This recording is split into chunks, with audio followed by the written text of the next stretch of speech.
Well, we're wrapping up our coverage of the Women's Final Four here at the Bridgestone Arena in Nashville, Tennessee, and the UConn Huskies wrapping up a perfect couple of days on the hardwood. First, it was the men last night winning against Kentucky in the men's national championship game.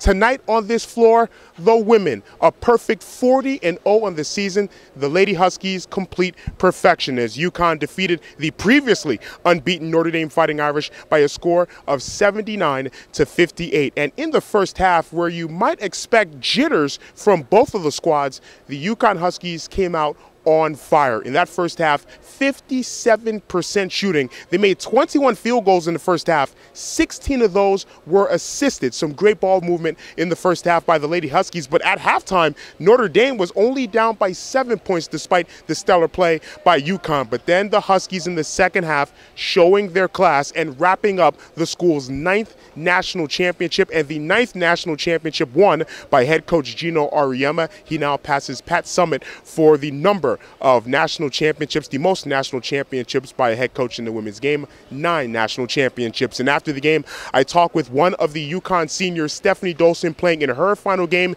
in a UConn uniform and finishing with a 17-point, 16 rebounds, 7 assists, 3 block game. And I asked her to start off the interview, do you catch yourself looking at the stat sheet sometimes and saying, wow, I was pretty good?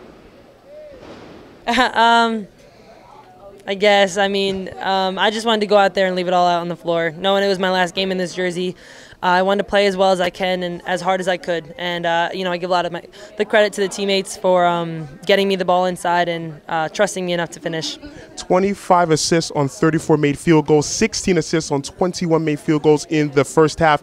Did you think you saved your best game for last? At least in that first half, it looked as if you were firing on all cylinders more than at any point. Yeah, I mean, we knew after the last few games, the weekends, we weren't having great shooting games. So we knew we were due for a great shooting game, and we all came out with just a lot of confidence in our shot. And as a team, you know, we just executed offense well. We found the open person and we knocked it down. So we definitely played pretty perfectly tonight. 52 points in the paint. Was that definitely the game plan, especially with Natalie Chanwa out? Just talk to us about the game plan going into tonight's game and how you executed, especially inside. Yeah, we knew we had an advantage inside, obviously. Without a Chanwa, we took advantage of it right away and got the ball inside. And then, you know, we wanted to make sure that we held Kayla and Lloyd to as few points as possible. Obviously, they're great players. We knew they were going to score, but we played great defensively and as a team, and that's really what carried us this game tonight.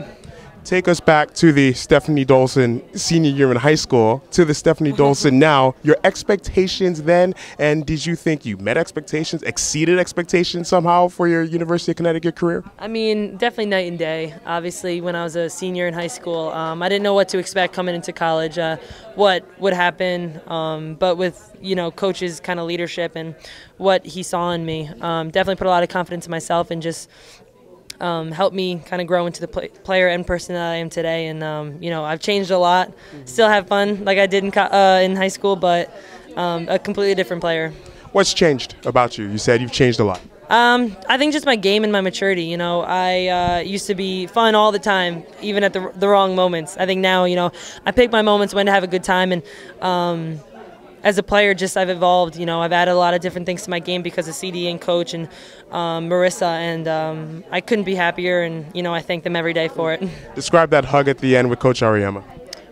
It's really unexplainable. I think it was just an embrace that has been a long time waiting. You know, we don't hug a ton, but when we do, it's pretty special. And you know, I'm gonna miss him, and he's gonna miss. I know he said he's gonna miss me, so.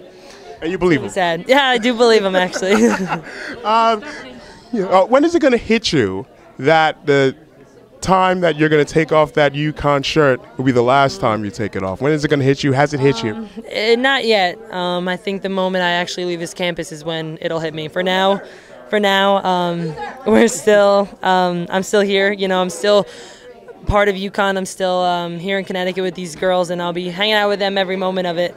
And so not till I leave. Stefanie, thank you so very much for joining us. Congratulations on the championship. Thank you. Thank you very much.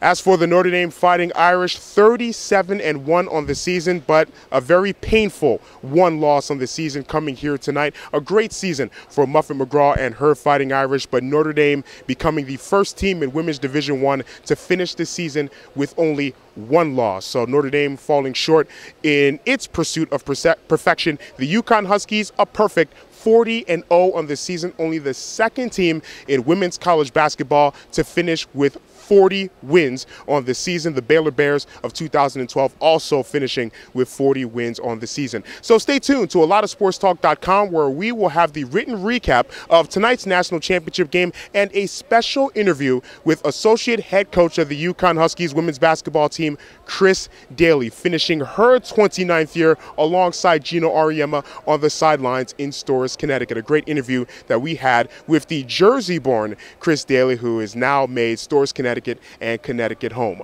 From Music City, Nashville, Tennessee, my name is Adeshina Koike for ALotofSportsTalk.com.